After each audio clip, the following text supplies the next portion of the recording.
Okay.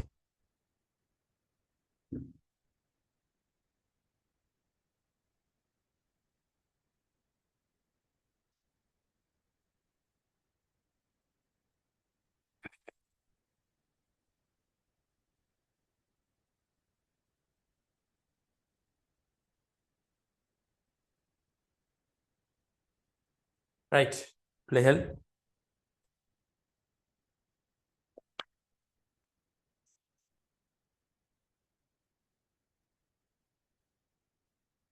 எங்களுக்கு தெரியும் நாங்க 3வது அலகு ஸ்டார்ட் பண்ணியிருக்கிறோம். நான் கிழமையில 2 வகுப்பு போட்டு ஸ்லோவா தான் கொண்டு போறேன். ஏனென்றால் கொஞ்சம் இந்த ஓ லெவல் ரிசல்ட்ஸ் வரும் வரைக்கும் இப்படியே நான் கொண்டு போக போறேன். அதுக்கு பிறகு ஓ லெவல் ரிசல்ட்ஸ் வந்த பிறகு கொஞ்சம் அடுத்த வகுப்புகளை போட்டு வேகமா போய்க்கொள்வேன். என்றால் இன்னும் பிள்ளைகள் சரியான பாடங்கள் தெரிவு செஞ்சிருக்க மாட்டாங்க, அப்படி பிரச்சனைகள் இருக்கிறதுனால. ரைட் பிள்ளைகள், 3வது அலகு ஜியோகிராபில படிச்சு கொண்டு இருக்கிறோம். நான் மறுபடியும் அதை ஞாபகப்படுத்தி போட்டு போறேன். ஓகே, முதலாவது அலகு புவியியல் கற்கையை பற்றி படிச்சோம். ஜியோகிராபி சப்ஜெக்ட்னா என்ன, புவியியல் கற்கை, அதுல டெபினிஷன் என்ன, அதுக்குள்ள என்ன இருக்குது, அதுல அந்த ஜியோகிராபில கேஸ் ஸ்டடி, அதுக்குள்ள என்ன விடயம் முக்கியம், அப்படி ஜியோகிராபி பாடம்னா என்ன, அதுக்குள்ள என்ன விடயம் இருக்குன்னு படிச்சோம். 2வது அலகு பௌதிக புவியியல். பௌதிக புவியியல் உபத்துறைகள் என்ன என்ன, அதை பத்தி ஒரு சிம்பிளான பாடம். உங்களுக்கு அதுக்கு முன்னுக்கு தெரிஞ்சிருக்க வேணும். ஜியோகிராபி பாடம் நீங்க ஸ்கூலுக்கு போய் படிச்சாலோ அல்லது பிசிக்கலா ஏதோ டியூட்டரிக்கு போனாலோ அல்லது ஆன்லைன் எங்க படிச்சாலும் ஜியோகிராபி பாடத்தை 3 பகுதியா பிரிச்சு தனித்தனியே படிச்சு தருவாங்க. ஒன்று பௌதிக புவியியல், அப்படி ஒரு பகுதி. 2வது மானிட புவியியல் சொல்ற இன்னொரு பகுதி. 3வது செய்முறை புவியியல் சொல்ற 3வது பகுதி. இப்ப நான் அந்த பௌதிக புவியியல் இருக்கிற அலகுகளை உங்களுக்கு சொல்லி தந்து கொண்டு இருக்கிறேன். நான் தெளிவா சொல்லிட்டேன். 1ஆம் தவணை ஸ்கூல்ல நடக்கப்படுற டேர்ம் எக்ஸாமுக்கு சரியா வழிப்படுத்தி கொண்டு போறேன். அதுக்குள்ள 1ஆம் தவணை சிலபஸ் என்ன, அதை படிச்சு முடிச்சு சரியான நோட்ஸோட ரெடி ஆகி கொண்டு 1ஆம் தவணை எப்படி பேப்பர் ஒன்று வரும்னு சொல்ற ஒரு பேப்பரையும் செஞ்சு போட்டு ஸ்கூல் எக்ஸாமுக்கு போக வேணும். இன்னும் ஸ்கூலுக்கே போகல, இன்னும் ஓ லெவல் ரிசல்ட்ஸே வரையில. ஓகே, ஆனால் ஒருபடி முன்னுக்கு போனால்தான் இவ்வளத்தையும் சரியா செய்ய முடியும். ஒரு ஃபர்ஸ்ட் டைம் பேப்பர் கிளாஸோட எக்ஸாமுக்கு போக வேணும். 3வது அலகு ஸ்டார்ட் பண்ணி படிச்சு கொண்டிருக்கிறோம். புவி தொகுதி என்று சொல்ற அலகு. புவி தொகுதி ஜியோ சிஸ்டம். பிள்ளைகள், இந்த 1வது அலகு பிள்ளைகள் ஒரு சின்ன அறிமுக அலகு, ஒரு நாள் படிச்சோம். பெரிய அதுக்குள்ள கஷ்டமான பகுதிகள் இல்லை. 2வது அலகம் சேர். இந்த 3வது பகுதி உண்மையிலேயே இதுதான் எங்களோட மெயினான ஒரு ஆராய்ச்சி பண்ணி ஆழமாக விபரமாக விளக்கமாக படிக்கிற பகுதி இது, புவித்தொகுதி. இனி வர பகுதியெல்லாம் அப்படித்தான் படிக்க வேண்டும். சோ இந்த பாடத்தை பொறுத்த வரைக்கும் உங்களுக்கு நான் தெளிவுபடுத்தினேன். முதல்ல தொகுதி என்றா என்னன்னு சொல்லி தந்தேன். சிஸ்டம் என்றா என்ன, சிஸ்டத்துல டைப்புகள் இருக்கு, தொகுதியோட வகைகள் இருக்கு. தனி தொகுதி, திறந்த தொகுதி, மூடிய தொகுதி. அதுக்கு பிறகு இந்த முழு புவி சிஸ்டத்தையும், ஜியோ சிஸ்டம் புவி தொகுதியை படிக்கிறதுக்காக புவி தொகுதியை 4 உப தொகுதிகளாக பிரிக்கிறோம்னு பார்த்தோம். ஒன்று கட்கோள தொகுதி. 2வது வளிக்கோள தொகுதி. 3வது நீர்க்கோள தொகுதி. 4வது உயிர்கோள தொகுதி, பயோசிஸ்டம். இப்படி பூமியை 4 உப தொகுதிகளாக பிரிச்சு இந்த 4ஐயும் தனித்தனியே படிச்சா இந்த பாடம் முடியுது. அந்த வகையில 1வது படிச்சுட்டோம். கட்கோள தொகுதி. கட்கோள தொகுதி என்ற என்ன, அதுல முக்கியம் என்ன, அது எப்படி மனிதரால பாதிக்கப்படுதுன்னு சொல்லி இந்த கட்கோளத்தை பத்தி நாங்க படிச்சுட்டோம். நாங்க 2வது இன்றைக்கு படிக்க போறோம். கொஞ்சம் பெரிய பகுதி, கட்கோளத்தை விட கொஞ்சம் பெரிய பகுதியா இருக்கிற வளிக்கோளம். சோ இன்னைக்கு நாங்க ஸ்டார்ட் பண்ண போறோம். இந்த புவி தொகுதியை 4 உப தொகுதிகளாக பிரிச்சோம். பிரதான உப தொகுதி இந்த கட்கோள தொகுதியும், இந்த வளிக்கோள தொகுதியும், இந்த நீர்க்கோள தொகுதியும், இந்த உயிர்கோள தொகுதியும் புவி தொகுதியில பிரதான உப தொகுதி. சோ புவி தொகுதியை 4 பிரதான உப தொகுதிகளாக பிரிச்சு ஒவ்வொரு பிரதான உப தொகுதிகளில் இருக்கிற பண்புகளை படிச்சு கொண்டு வரோம். அந்த வகையில இரண்டாவதாக இருக்கிற வளிக்கோள தொகுதி, இது இன்னைக்கு நாங்க படிக்க போறோம். அட்மாஸ்பியர் சிஸ்டம் இங்கிலீஷ்ல சொல்லுவாங்க. ரைட், வளிக்கோள தொகுதி. ரைட், வளிக்கோள தொகுதி, அட்மாஸ்பியர் சிஸ்டம்.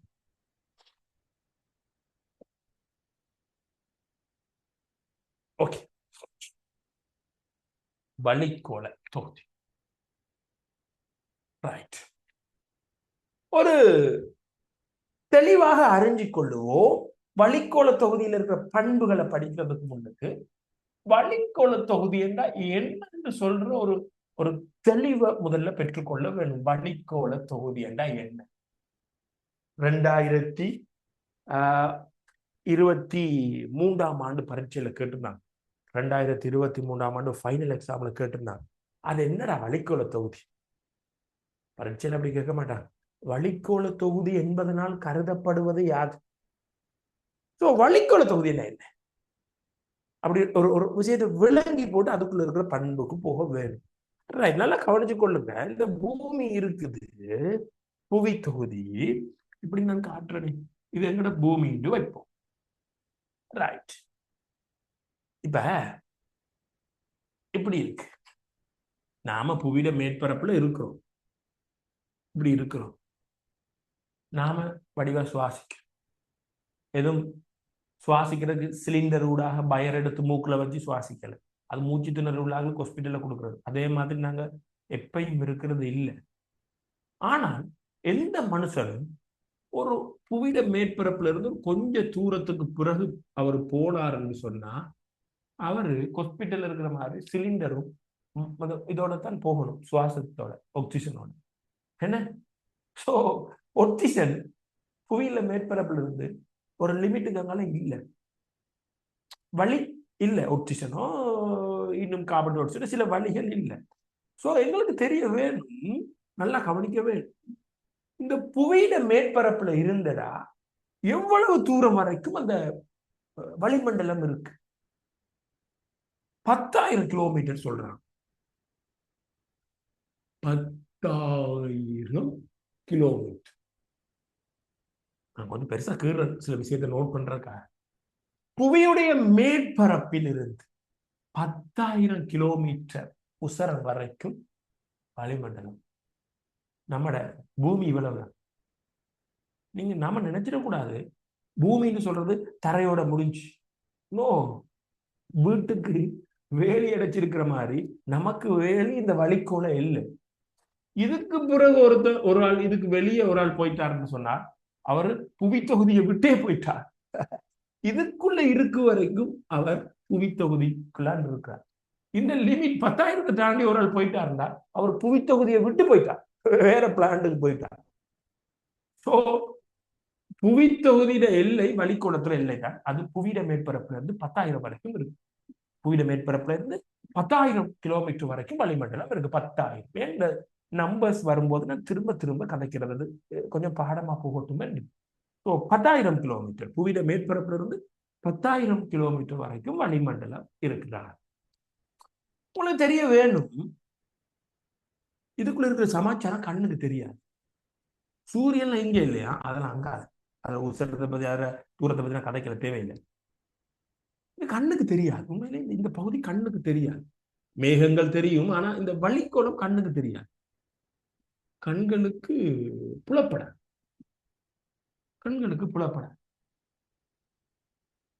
நாங்க கேட்க முடியும், இதுக்குள்ள இருக்கிற என்னது வளிக்கோளம் சொல்றேன்னு சொன்னா மெயினா வாயு கூறுகள். வாயுக்கள் சொல்லலாம். வாயு கூறு. அதுக்குள்ள உதாரணம் சில வாயு சொல்றேன். இதுக்குள்ள என்னென்ன வாயு இருக்குன்னு சொல்லி பிறகு லிஸ்ட் போடுவோம். எது அதிகமாக இருக்குது, எது ஸ்ட்ராங்கா ஸ்டாண்டர்டா இருக்குது, எது வேரியபிளா மாறி மாறி இருக்கும், அப்படிலாம் பார்ப்போம்.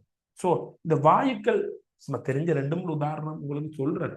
ஆக்சிஜன், ஓசோன், O3 சொன்னா ஓசோன், கார்பன் டை ஆக்சைடு, நீரா, இப்படி நிறைய வாயு. ஸோ வளிக்கோளம் சொல்றது பல்வேறுபட்ட வாயுக்கள் அப்படி பூமியை சுத்தி கவர் பண்ணி இருக்கிறார்கள். பூமியை சுத்தி, அதாவது 10,000 கிலோமீட்டர் வரைக்கும் பூமியை சுத்தி இருக்கிறார்கள். ஏறக்குறைய 10,000 கண்ணுக்கு தெரியாது. உங்களுக்கு தெரிய வேணும், நான் 10,000க்கு இவ்வளவு தூரம் கீறி இருக்கிறேன் பிள்ளைகள். இதுல இருந்து இதுவரைக்கும் 6,370 பூமியில மேற்பரப்புல இருந்து 6,370. அப்ப மொத்த பூமியில இந்த அளவு விட்டத்தை பார்த்தால், பூமியில மொத்த விட்டத்தை பார்த்தால் கிட்டத்தட்ட 12,740.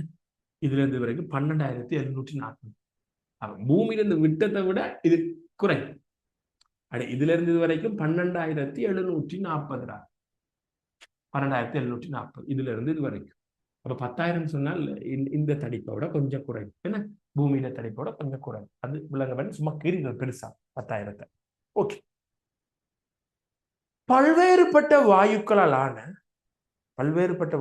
ஆன கண்ணுக்கு புலப்படாத மேற்பரப்பிலிருந்து 10,000 வரைக்கும் இருக்கிற ஒரு ஒரு ஒரு படைதான் வளிமண்டலம்.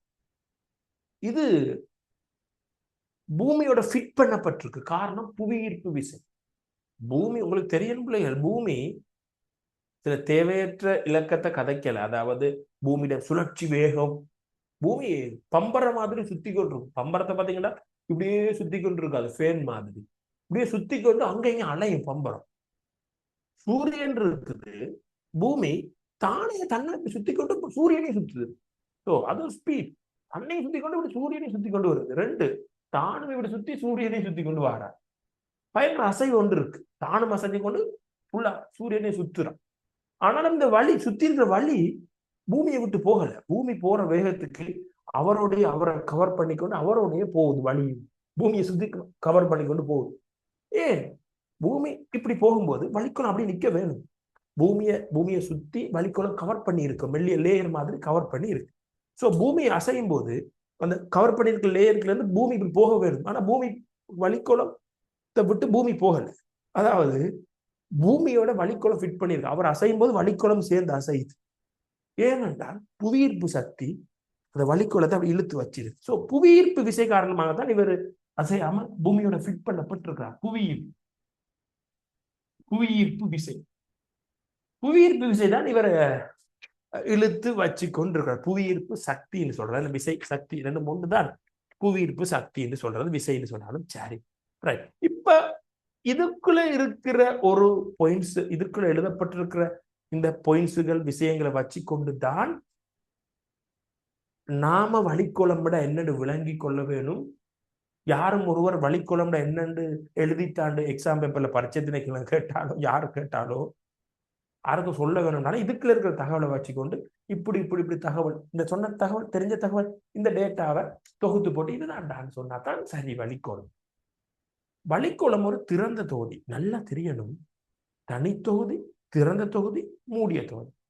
என்னத்தை பேஸ் பண்ணி 3 தொகுதியா பிரிச்சாங்க சிஸ்டத்தை, தொகுதிகளை. அந்த சக்தியின் பதார்த்தம் பரிமாற்றம். வளிக்குளம் ஒரு திறந்த தொகுதி. சூரியனிலிருந்து வர வெப்ப சக்தியை இவர் வாங்குவார். ஓகே. இவரு சில பதார்த்தத்தை உள்ள எடுப்பார். விண்வெளியிலிருந்து விண்கள் வந்து டபக்கண்டு விழுவார், இவருக்குள்ள போவார். ஸோ வளிக்கோளம் அட்மாஸ்பியர் சிஸ்டம் ஒரு ஓப்பன் சிஸ்டம், திறந்த தொகுதி. வளிக்கோள தொகுதி ஒரு திறந்த தொகுதி. அப்போ வளிக்கோளம்னா என்னென்றால் சில தகவல்களை கொடுக்க வேண்டும். மேற்பரப்புல இருந்து 10,000 வரைக்கும் இருக்கும், கண்ணுக்கு தெரியாது. புவியீர்ப்பு விசையால பூமியை சுத்தி கவர் படையாக சூழப்பட்டு இருக்கு. பல்வேறுபட்ட வாயுக்களால் ஆகியிருக்கு. இதுக்கு மேல ஒண்ணும் இல்லை, இதெல்லாம் ஒண்ணும் இல்லை. சோ வளிக்கோளம் என்பது புவியீர்ப்பு விசையினால் பல்வேறுபட்ட வாயுக்களால் புவியை மூடி காணப்படுகின்ற ஒரு படை. அது புவியிட மேற்பரப்புல இருந்து 10,000 கிலோமீட்டர் வரைக்கும் இருக்குது. இந்த வளிக்கோளம் ஒரு திறந்த தொகுதியாக காணப்படும். என்ன பிள்ளைகள், மைக் ஒன் பண்ணி இருக்கா? அப்படியா டிஸ்டர்பா இருக்கா? வேற கடை மைக் ஒன் பண்ணி இல்லை, என்ன பிரச்சனை? சைலன்ஸா இருக்கா? என்ன சைலன்ஸா இருக்கு? வாய்ஸ் எல்லாம் நல்லா தான் விளங்கு. உங்கள போனுகள் பிள்ளைண்டா நான் என்ன செய்யறதுடா? வாய்ஸ் விளங்காம இருக்கா பிள்ளை? அப்படி இருக்கா? வேறையா இருக்கு. அடே உங்களோட போனுகள்ல பிள்ளை, உங்களோட இதுல பிள்ளை நான் செய்யலாதுடா. இவ்வளவு கிளியரா இருக்குடா. டே நான் 2 டிவைஸ்ல பாக்கணும்டா. பெரிய எல்இடி ஸ்கிரீன்ல போகுதுடா, இதுல ஒரு சின்ன குட்டியில போகுதுடா. ரெண்டையும் பார்த்து எல்லாம் பேலன்ஸ் பண்ணி கொண்டு தான் வகுப்பும் எடுக்கிறது. 6 வருஷம் பழகிட்டு இதுலயும் போகுது. ஏதாவது பிரச்சனைனா அங்க தெரியும், இதுலயும் தெரியும். அதனால பிழை வர்றதுக்கு வாய்ப்பு இல்லை. வந்தா நானே சொல்லுவேன், இப்படி பிரச்சனை இருக்குடா, அட்ஜஸ்ட் பண்ணி கொள்ளுங்கடா, இல்லாட்டி மோசமா இருந்தா வகுப்படி பாட்டுவேன். உங்களோட டிவைஸ்களையும் பார்க்கணும். இது நல்ல தெளிவா இருக்கு சவுண்ட். ஓகே ஓகேடா, தெளிவா இருக்கு தானடா? ரைட், நான் போவோம். சரி, அவங்களோட சைட்ல பிரச்சனை. ஓகே ரைட், நாங்க போவோம். ரைட், இப்ப சரிதானடா? தெளிவா இருக்குதானடா? பிரச்சனை இந்த ரெக்கார்டிங்க பாருங்கம்மா. ஓகே சாரி, ரைட், சரிதானடா? நாங்க போகலாமே. டேய், எவனாவது மண்டை ஆட்டுங்கடா, ஏதாவது சொல்லுங்கடா. Okay right, okay okay right right, sound எல்லாம் ஓகே, நீங்க பாத்துக்கோங்க. Okay, very good. பிள்ளைகள் நல்லா விளங்கி கொள்ளுங்க. அப்ப வழிக்கோளம்னா என்னன்னு கேட்டா, சில தகவல்களை இதுதான் இதுதான் இதுதான் இதுதான் சொல்லி கொடுத்து போட்டு சத்தம் போடாம இருக்க வேண்டும். அதே மாதிரி என்ன ஒரு கேள்வி கேட்டாலும் சில தகவல்களை தான் கொடுக்கணும். கட்கோளம்னாலும் சில தகவலை எழுதி போட்டிருக்க வேண்டியது. ஸோ நல்லா கவனிக்க வேணும். மிஸ் பண்ணாம எழுதுங்க ஒரு தகவலையும். அதாவது தூரத்தை எழுத வேணும். மேற்பரப்புல இருந்து 10,000 அதை லிமிட் பண்ண வேணும். புவியீர்ப்பு விசையை கதைக்க வேணும். புவியீர்ப்பு விசையால தான் அந்த பூமியோட ஃபிட் பண்ணப்பட்டு இணைக்கப்பட்டிருக்கு. பல்வேறுபட்டு வாயுக்களால் ஆக்கப்பட்டிருக்கு. கண்ணுக்கு புலப்படாத ஒரு வாயு படை. Right, okay. இதுல இந்த வழிக்கோளத்துல பிரதானமாக இந்த விஷயம் நடக்கும். நீங்க அதை அனுபவிச்சிருப்பீங்க. வழிக்கோளத்துக்குள்ள நடக்கிற சில விஷயத்தை சொல்றேன். இடி மின்னல் அடிக்கிறது வழிக்கோளத்துல நடக்கும். என்ன? அதே மாதிரி முகில் உருவாகிறது. நாங்க 12ஆம் ஆண்டு ஆட்கள் இதை படிச்சு கொண்டிருக்கோம். எப்படிடா முகில் உருவாகும், எப்படிடா மழை பெய்யும் படிச்சு கொண்டிருக்கோம் 12ஆம் ஆண்டு வகுப்புல. மழை பெய்கிறது வழிக்கோளத்துல நடக்கும். சூறாவளி வழிக்கோளத்துல வரும். பிள்ளைகள் இந்த இடி, மின்னல், முகில், மழை, சூறாவளி இதெல்லாம் வழிக்கோளத்துல நடக்கிறது. வளிமண்டலத்துல நடக்கிறது. வானத்துல நடக்கிறது. வானில நடக்கிறது. அதனால இதெல்லாம் வானில நடக்கிறதுனால, வானத்துல நடக்கிறதுனால இதெல்லாம் வானிலை செயற்பாடுன்னு சொல்லுவாங்க. இதை மறந்துடாதீங்க. வானிலை செயற்பாடு. அதே மாதிரி காலநிலை செயற்பாடும் இருக்கு. பருவ மாற்றம் அதெல்லாம் இருக்குது. சோ வானிலை செயற்பாடு, காலநிலை செயற்பாடு இந்த வளிமண்டலத்துல நடக்கிற ஒரு விடயம். முகில் உருவாக்கம் எங்க நடக்கும்? வானத்துல, வளிமண்டலத்துல. மழை பெய்யுறது வளிமண்டலத்துல. சோ வானிலை செயற்பாடு ஜஸ்ட் சொல்லி இருக்கிறது என்னன்னு தெரிஞ்சு கொள்றதுக்காக. இந்த வானிலை செயற்பாடு வளிமண்டலத்துல நடக்கும்.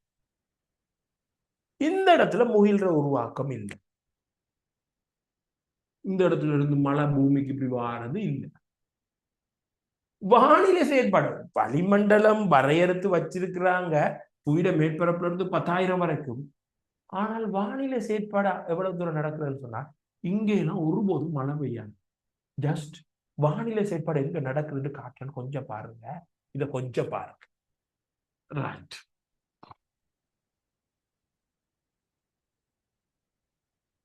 இது பூமி. மறுபடியும் நான் அதை காட்டுறேன். புவி என்றால் இது 10,000 வரைக்கும் வளிமண்டலம் இருக்குது. ஓகே, வானிலை செயற்பாடு நடக்கிறது இங்க பாருங்க. கொஞ்சம் அதை நான் கொஞ்சம் வடிவா கதைக்க விரும்புறேன். இது மத்திய கோடு இருக்குது. மத்திய கோடு இருக்கு. பூமிய மத்திய கோடுன்னு சொல்ற ஒரு கற்பனை கோடுடாக 2ஆ பிரிக்கிறாங்க. மேல இருக்கிறது வட அரைக்கோணம், கீழே இருக்கிறது மத்திய கோடு கீழே இருக்கிறது தென் அரைக்கோணம். நம்மளோட இலங்கை இந்த வடவரைக்கோளம் இந்த இடத்துல இருக்கிறார் இலங்கை. நம்ம வடவரைக்கோளம் வாசி. சோ வடவரைக்கோளம் தென்னரைக்கோளம்னு பூமி பிரிக்கப்படுறது இந்த மத்திய கோடால தான். ஈக்குவேட்டர் லைன் சொல்லுவாங்க. மத்திய கோடு இந்த இடத்த முனைவுன்னு சொல்லுவாங்க. இதுலயும் முனைவு ஒன்று இருக்கு, இதுலயும் முனைவு இருக்கு. இது வட முனைவு, இது தென் முனைவு. முனைவு பூமி கோளம் தானே ஒரு முனைவு. இதுல முனைவு தெரியக்கூடாது, இதுல முனைவு வராது, இதுலயும் முனைவு வராது. 2 முனைவு தான் இருக்கு. உலக உருண்டைய கற்பனை பார்த்தீங்கன்னா மேல ஒரு முனைவு இருக்கும், கீழே ஒரு முனைவு இருக்கும். இது வட முனைவு, தென் முனைவு. வட துருவம், தென் துருவம்னு சொல்லுவாங்க. வட துருவம், தென் துருவம். இந்த வானிலை செயற்பாடு மழை பெய்கிறது, மேகம் உருவாகிறது, இடி இதெல்லாம் 10,000 வரைக்கும் இருக்கிற வளிமண்டலத்துல நடக்கும். 10,000 வரை அங்க வரைக்கும் நடக்காது. அது லிமிட் பண்ணப்பட்டு இருக்கு படைப்பாளியால், இறைவனால. ரைட். அது எப்படி லிமிட் பண்ணப்பட்டிருக்குது என்று சொன்னால் நல்லா கவனிக்க வேண்டும். மத்திய கோட்டில் இருந்து 16 கிலோமீட்டர் லிமிட் பண்ணப்பட்டிருக்கு. அந்த வானிலை காலநிலை செயற்பாடு மத்திய கோட்டுக்கிட்ட 16 வரைக்கும் நடக்கும். முனைவில் 8. முனைவில் 8. ஸோ அதில் இதை பார்த்தால் இப்படித்தான் இருக்கும். 16 மட்டுமாக இருக்கும். இதுல 8. இதுல 16. ஸோ வானிலை செயற்பாடு மழை பெய்யுறது, இடியெல்லாம் இதுக்குள்ள, இவ்வளத்துக்குள்ள, இதுக்கெல்லாம் இருந்து மழை பெய்யுது. இங்க எல்லாம் மழையெல்லாம் மேகமெல்லாம் உருவாகி மழை பெய்யறது இல்லை. இவ்வளத்துக்குலாம் மழை இடி எல்லாம். ஸோ இது விளங்க வேணும். வளிமண்டல வானத்துல உங்க இருந்து மழை பெய்யுதுன்னு நினைக்க கூடாது. மழை ஆகக்கூடனா 16 கிலோமீட்டர், தரையில இருந்து 16 கிலோமீட்டர் தான் மழை வருவா. நல்லா மழை பெய்யுதுன்னு சொன்னா 20 கிலோமீட்டருக்கு மேல போனா மழை வராம இருக்கும். அப்ப இதை கவனித்துக் கொள்ளுங்க. இந்த மழை, இடி, மின்னல், இந்த வானிலை காலநிலை செயற்பாடு வளிமண்டலத்துல லிமிட் பட்ட ஏரியாவில் தான் நடக்கிறது. மத்திய கோட்டில் 16 கிலோமீட்டர் உயரம் வரைக்கும், முனைவில் 8. ஞாபகம் வச்சுக்கொள்ளுங்க. வானிலை செயற்பாடு, காலநிலை செயற்பாடு நடக்கிற பவுண்டரி, அதுல லிமிட் எல்லை எங்களுக்கு வடிவா சொல்ல தெரிஞ்சிருக்க வேணும். ரைட். இப்ப நாம் இந்த வளிக்கோளத்தை படிக்க போறோம். புவியிட மேற்பரப்புல இருந்து 10,000 வரைக்கும் வளிக்கோளம் இருக்கு. சரி, இதுக்குள்ள இருக்கிற அவ்வளவு முக்கியமான பண்புகள், இந்த இடத்துல என்ன முக்கியமான பண்பு, இந்த இடத்துல என்ன முக்கியமான பண்புன்னு நம்மள பாடத்துல இல்லை. ஜியோகிராபிக்காரர் படிக்கிறது இல்லை ஏ லெவல்ல. அப்ப எந்த அளவு தூரத்தோட நாங்க நிப்பாட்ட போறோம் என்றால் நல்லா கவனிக்கணும். ரைட். புவியிட மேற்பரப்புல இருந்து ஜஸ்ட் 120 கிலோமீட்டர் இப்பளத்தோட இருக்கிற ஆக்களை தான் படிக்க போறோம். புவியிட மேற்பரப்புல இருந்து ஜஸ்ட் 120 கிலோமீட்டர் உசரம் வரைக்கும் இருக்கு. இதுக்குள்ள என்ன பண்பு இருக்கு? இதுதான் எங்களுக்கு வளிக்கோள தொகுதிக்குள்ள முழு வளிக்கோளத்தை நாங்க படிக்கிறது இல்லை. எங்களோட பாடத்திட்டம் இவ்வளவுதான். மேற்பரப்புல இருந்து 120 கிலோமீட்டர் உசரம் வரைக்கும் இருக்குது. அது வரைக்கும் இதுக்குள்ள என்னென்ன விஷயம், என்ன இருக்கு, என்ன நடக்குது, கொஞ்சம் கவனிக்க வேணும். வெப்பம் இருக்குதான, வெப்பம். இப்ப நாம தரையில நிக்கிறோம், இருக்கிறோம். நான் மன்னார் இங்க நிக்கிறேன். நிச்சயம் மன்னார்ல இருந்து நான் நுவரெலியா வலிக்கிறேன்னு சொன்னா, பஸ்ல போறேன்னு சொன்னா, நுவரெலியா போறேன்னு சொன்னா இப்படியே போகாது பஸ். என்ன தரை தோற்றம் மன்னார் தாழ்நில பகுதி, நுவரெலியா போறேன்னா இப்படியே போய் இப்படியே உயரத்துக்கு தான் போகும். நுவரெலியா போகும்போது கொஞ்சம் உயரம் கூடும். 2000 வரைக்கும் போகும். அடி 2000 மீட்டர் வரைக்கும் போகும். நுவரெலியாவுக்கு போக போக வெப்பம் குறையும், குளிர். பார்த்தீங்களா? சோ தரையில இருந்துடா மேல போக போக வெப்பம் தரையில இருக்க மாதிரி இருக்கா. அது சிக்கல். சிக்கல் கொஞ்சம் கவனிச்சு கொடுங்க. நான் கதைக்க போறேன். அது எப்படி சிக்கல்னு நான் காட்டிக்கொள்றேன். அதை டீப்பா படிக்க போறோம். முதல்ல புவியிட மேற்பரப்புல இருந்து ஒரு சாத்தியம் இல்லாத விஷயத்தை கதைப்போம், பொய்யான ஒரு விஷயத்தை கதைப்போம். புவியிட மேற்பரப்புல இருந்து நாங்க இப்படியே போறோம், இப்படியே போறோம். போகும்போது ஒரு வெப்பமானியை கொண்டு போறோம். வெப்பத்தை அளக்கிற கருவி வெப்பமானின்னு ஒன்று குச்சி மாதிரி இருக்கும், கண்ணாடி குழாயால இருக்கும். அந்த குச்சியை கொண்டு நாங்க இப்படி பார்த்து கொண்டு போறோம், வெப்பத்துக்கு என்ன நடக்குது. சரி, இந்த ஒரு தரையிலிருந்து ஒரு 16 கிலோமீட்டர் போகும் வரைக்கும் வெப்பம் குறையும். நான் பச்சை போடுறேன், குறையிறத காட்டு. தரையிலிருந்து 16 கிலோமீட்டர் வரைக்கும் வெப்பமானி இப்படி வச்சுக்கொண்டு தரையிலிருந்து இப்படி போய் கொண்டிருந்தோம்னா 16 கிலோமீட்டர் வரைக்கும் வெப்பம் குறையும். அதுக்கப்புறம் பார்த்தா கூடும். அதுக்கப்புறம் பார்த்தா திரும்ப பார்த்தா கூடும். 50 கிலோமீட்டர் வரைக்கும் கூடும். அதுக்கப்புறம் கூடும். ஒரு 50 கிலோமீட்டர் வரைக்கும் வெப்பமானியை பார்த்துட்டு போக கூடிக்கொண்டு போகும். என்னடா கூடி குறைஞ்சு கொண்டு திருப்பி கூடிக்கொண்டு போகணும். 50 கிலோமீட்டர் திருப்பி பார்த்தா திருப்பி குறையும். வெப்பமானியை பார்த்து கொண்டு இருக்கும் போது திருப்பி குறையும், திருப்பி கூடும். கொஞ்சம் பாருங்க. 4 இதுக்குல சின்ன இருக்கிறாலும் உங்களுக்கு விளங்கி இருக்கா. முதல்ல தரையில இருந்து அப்படி மேல போகும்போது வெப்பம் குறையும். அதுக்கப்புறம் கொஞ்சம் தூரத்துக்கு பிறகு கூடுது. அதுக்கப்புறம் பார்த்தா கொஞ்சம் தூரத்துக்கு பிறகு குறையுது. அதுக்கப்புறம் கொஞ்சம் தூரத்துக்கு பார்த்தா கூடுது.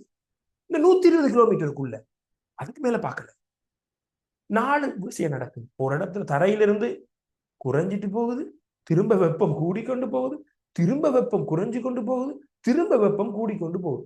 அப்ப வெப்பம் குறையுது, கூடுது, குறையுது, கூடுது. 120 கிலோமீட்டர் தரையில இருந்து வானத்துக்குள்ள. அதனால தெளிவாக 4 பகுதியாக வளிமண்டலத்தை பிரிச்சு ஒவ்வொரு பகுதியில் இருக்கிற விஷயத்த பார்க்க வேணும். எண்ணத்தின் அடிப்படையில் அந்த வெப்பத்துல கூடுற குறையிற அடிப்படையில என்ன முதலாவது குறைஞ்சிச்சு, அதுக்கு பிறகு கூடிச்சு, அதுக்கு பிறகு குறைஞ்சிச்சு, அதுக்கு பிறகு கூடிச்சு. 4 தான் வந்திருக்கு, கூடி குறைஞ்சது. அப்ப இந்த 120 கிலோமீட்டர் புவியிட மேற்பரப்புல இருந்து இருக்கு 120 கிலோமீட்டர், அதுக்குள்ள இருக்கிற ஏரியாவை 4 லேயரா பிரிச்சு ஒவ்வொரு லேயர்ல இருக்கிற பண்புகள் படிக்க வேணும். இப்படி 4ஆ பிரிக்க போறோம். குறைஞ்சதை நான் ஒரு நிறத்துல காட்டுறேன், பச்சையில காட்டுறேன். Okay, right. இது குறைஞ்ச ஏரியா வெப்பம். இந்த ஏரியா குறைஞ்சது. அடுத்தது வெப்பம் கூடுனது. அடுத்தது வெப்பம் குறைஞ்ச ஏரியா. அடுத்தது கூடுனது. 4 பகுதி இருக்கு. நான் இதை இன்னும் டீப்பா காட்டுறேன்னு சொன்னா, இந்த பச்சை கலர் அடிக்கிறது வெப்பம் குறைஞ்ச பகுதி, சிவப்பு கடல்ல அடிக்கிறது வெப்பம் கூடுன பகுதி. இது வெப்பம் கூடுன பகுதி, வெப்பம் கூடுன.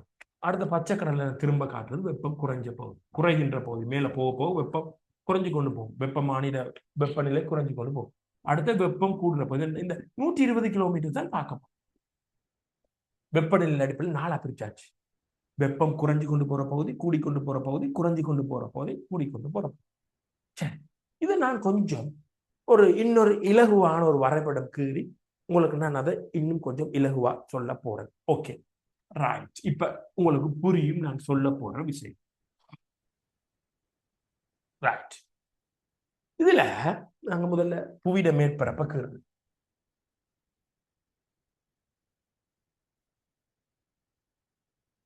இமயமலை உயரமான இடத்தை கீறி இருக்கிறது.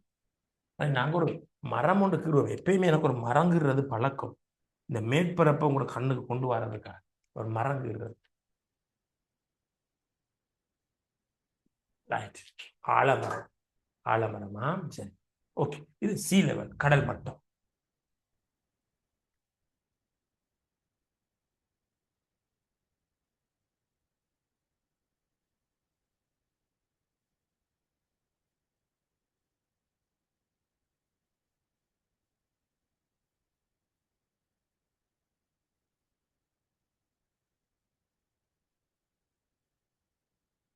கடல் மட்டம். Okay, right.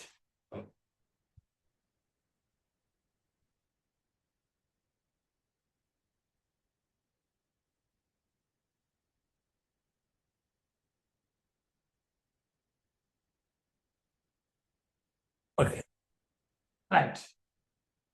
முதல்ல இந்த வெப்பம் குறைஞ்ச ஏரியா எங்க இந்த கடல் மட்டத்துல இருந்து சொல்ல போறேன். கவனமா கேட்க வேண்டும். வெப்பம் குறைஞ்ச ஏரியா மேல போக வெப்பம் குறைஞ்சு கொண்டு போச்சு. அது எவ்வளவு தூரம்னு சொன்னா கவனிச்சு கொள்ள வேணும். 8 தொடக்கம் 16 வரைக்கும் வெப்பம் குறையும். ஏன் அப்படி 8 தொடக்கம் 16 வரைக்கும் வெப்பம் குறைகிறதுன்னு சொல்றேன்னு சொன்னால், 8 தொடக்கம் 16 ஏன் அப்படி அந்த வேரியேஷன்ல சொல்றேன்னு சொன்னா, நாங்க படிச்சோம் காலநிலை வானிலை செயற்பாடு நடக்குது.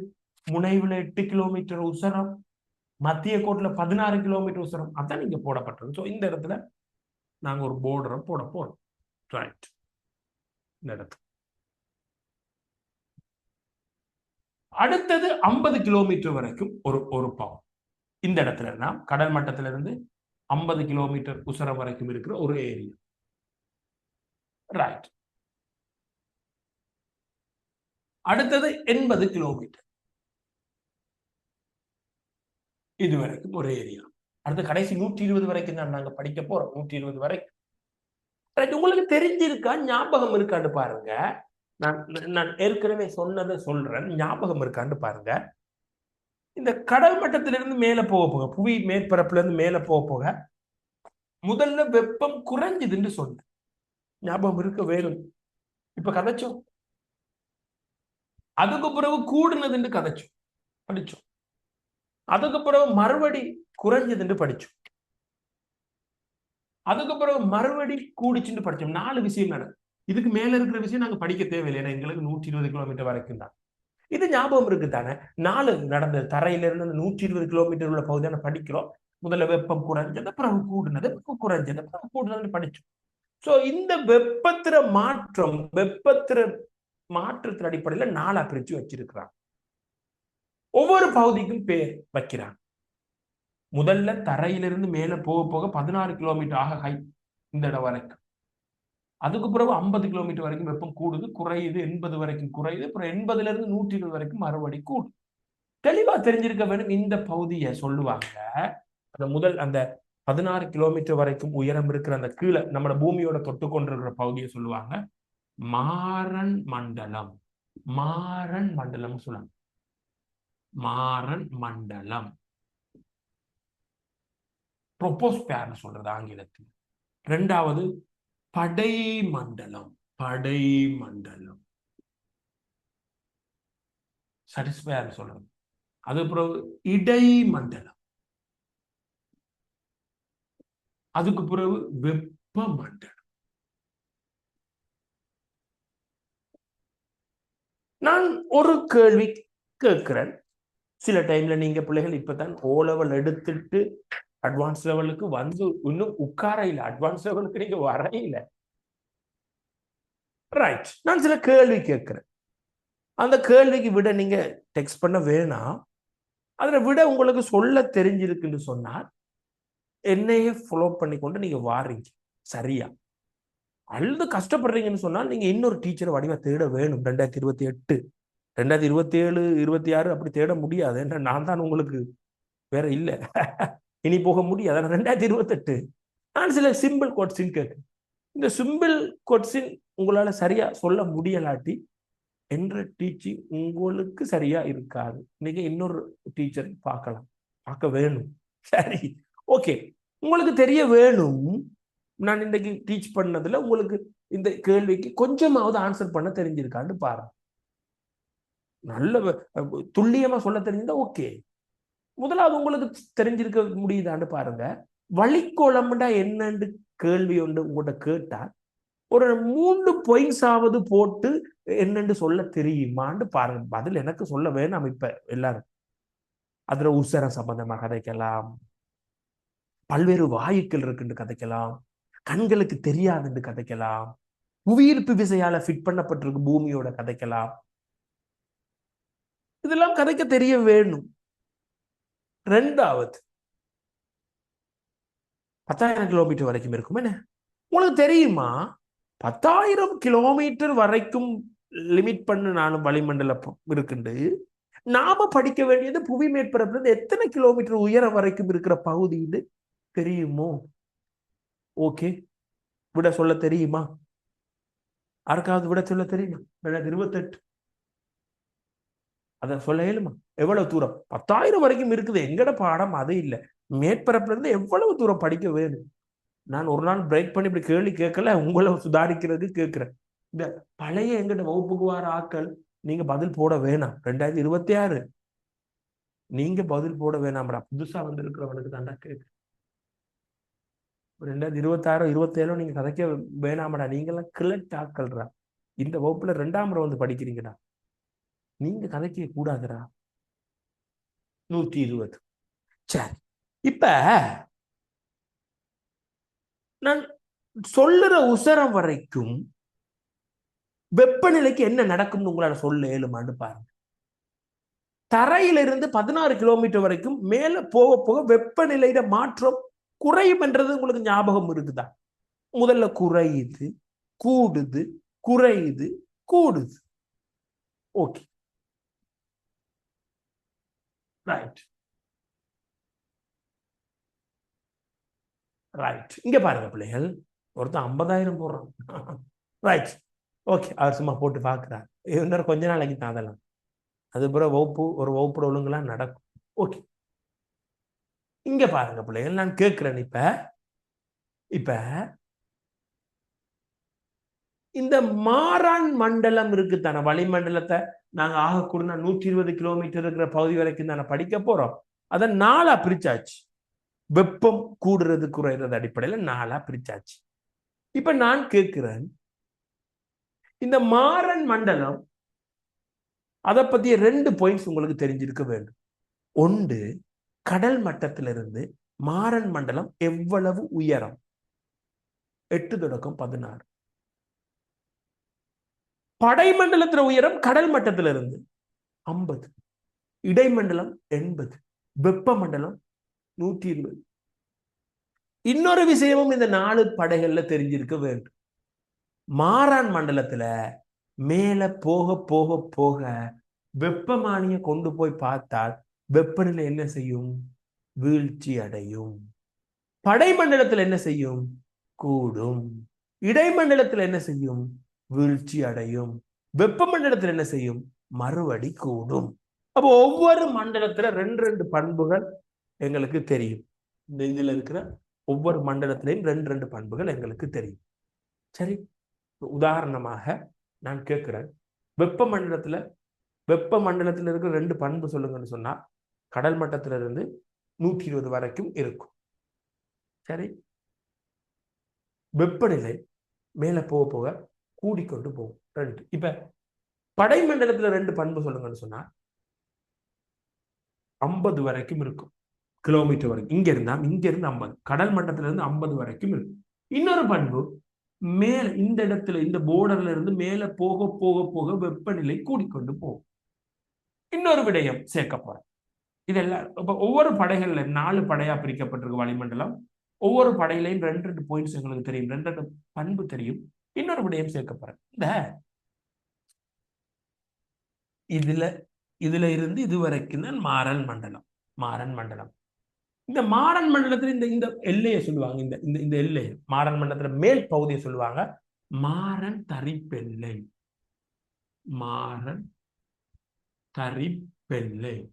அல்லது மாற்றரிப்பெல்லைன்னு சொல்லுவாங்க. மாறன் மண்டலத்துல இந்த பவுண்டரி, இந்த லிமிட் எல்லை மாறன் தரிப்பெல்லை. இதுல பார்த்தா படைமண்டலம் இதுல இருந்து இது இப்படியே போய் இது வரைக்கும் படைமண்டலம். இதுல பார்த்தால் படை தரிப்பெல்லை.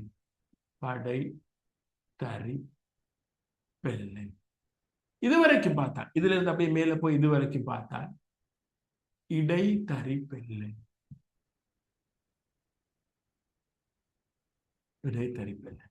அதுக்கு மேல வெப்ப தரிப்பெல்லைன்னு ஒன்று இல்லை.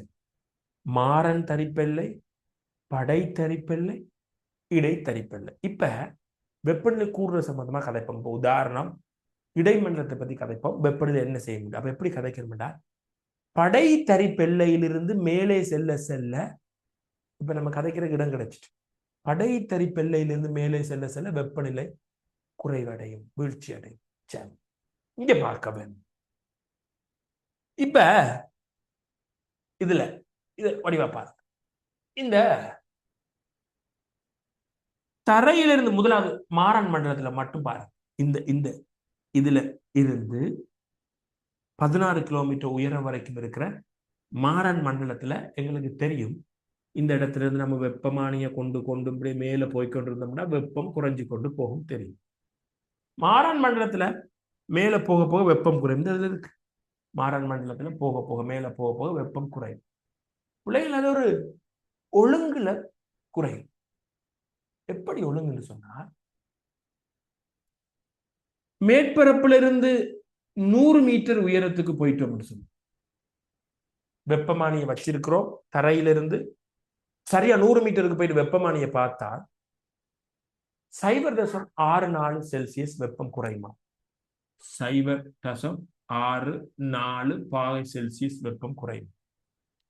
வெப்பமானியை பிடிச்சுக்கொண்டு ஒரு இடத்துல இருந்து ஒவ்வொரு 100 மீட்டர் போக போக நம்ம போற ஒவ்வொரு 100 மீட்டருக்கும் உயரம் கூட 0.64 பாகை வெப்பம் குறையுமா? 0.64 100 மீட்டருக்கு. இதே இது நம்ம வெப்பமானி என்ன செய்ய போறோம், இப்படி வெப்பமானி பிடிச்சிட்டு 1000 மீட்டர் உசரத்துல போய் பார்த்தா 0.6 0.6 4 0.64 குறைகிறது. ஒரு 1000 மீட்டருக்கு போய் பார்த்தா 6.4 குறையும். இது கணிதம். 6.4 குறையும். 1000 மீட்டருக்கு 6.4 குறையும். சோ உங்களுக்கு மைண்ட்ல வர வேணும், மாறன் மண்டலத்துல மேல போக போக வெப்பம் குறையும்.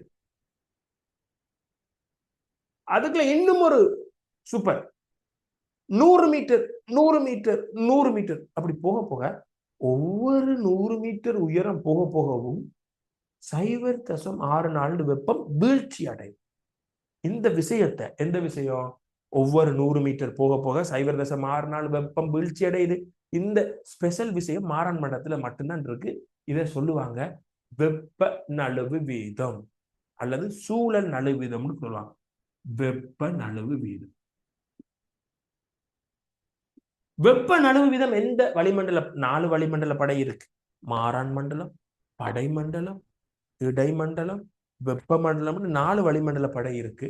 4ல இந்த வெப்ப நழுவிதம் எங்க நடக்கும்னு சொன்னால் மாறன் மண்டலத்துல மட்டும்தான்.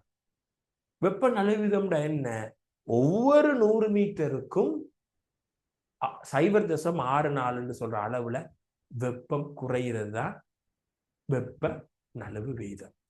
பிள்ளைகள் இன்னொன்று தெரிஞ்சிருக்க வேண்டும். இந்த மாறன் மண்டலத்தை மட்டும் நான் இன்றைக்கு சொல்லி தரப்போறேன். இன்னொரு விஷயம் தெரிஞ்சிருக்கணும். புவியிட மேற்பரப்புல இருந்து 10,000 வரைக்கும் வளிமண்டலம். நாம படிக்கிறோம் 120 வரைக்கும்.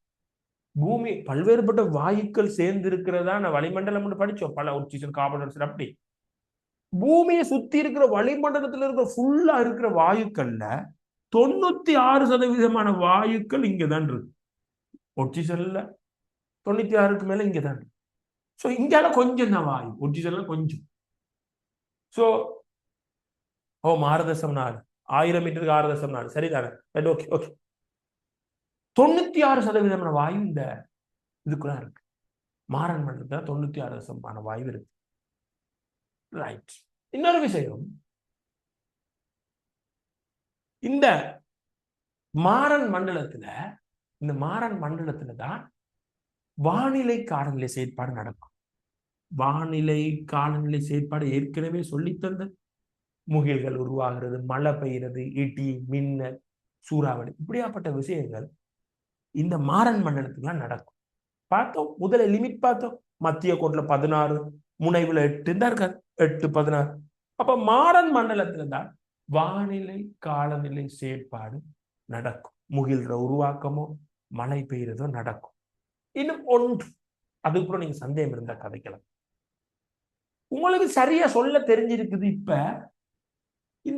நான் கதைக்கிறது இதோட தான். தரையிலிருந்து 16க்குள்ள இருக்கிற மாறன் மண்டலத்தை பத்தி கதைக்கிறோம். மேல போக போக வெப்பநிலை குறையும் என்று தெளிவா கதைப்பீங்க. ஒவ்வொரு 100 மீட்டருக்கும் எவ்வளவு வெப்பம் குறையும்? 0.64 கதைப்பீங்க.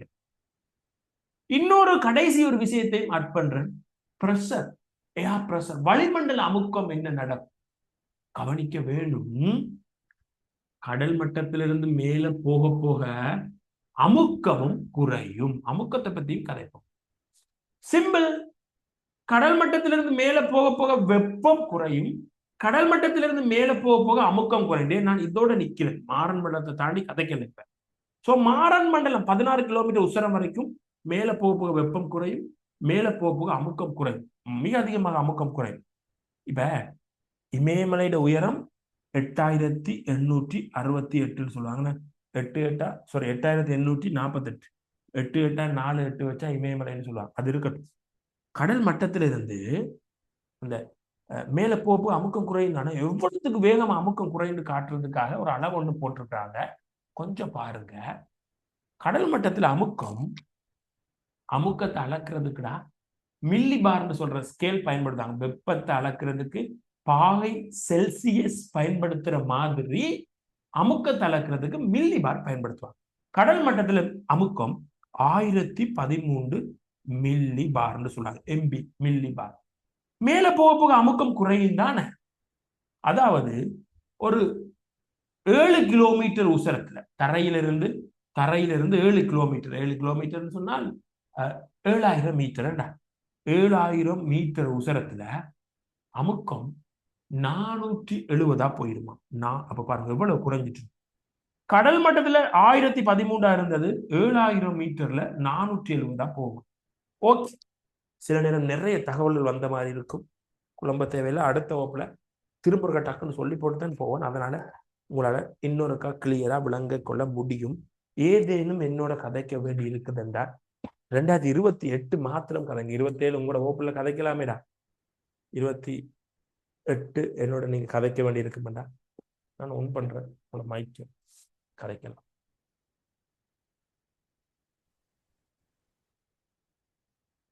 கதைக்க வேண்டியிருக்குன்னா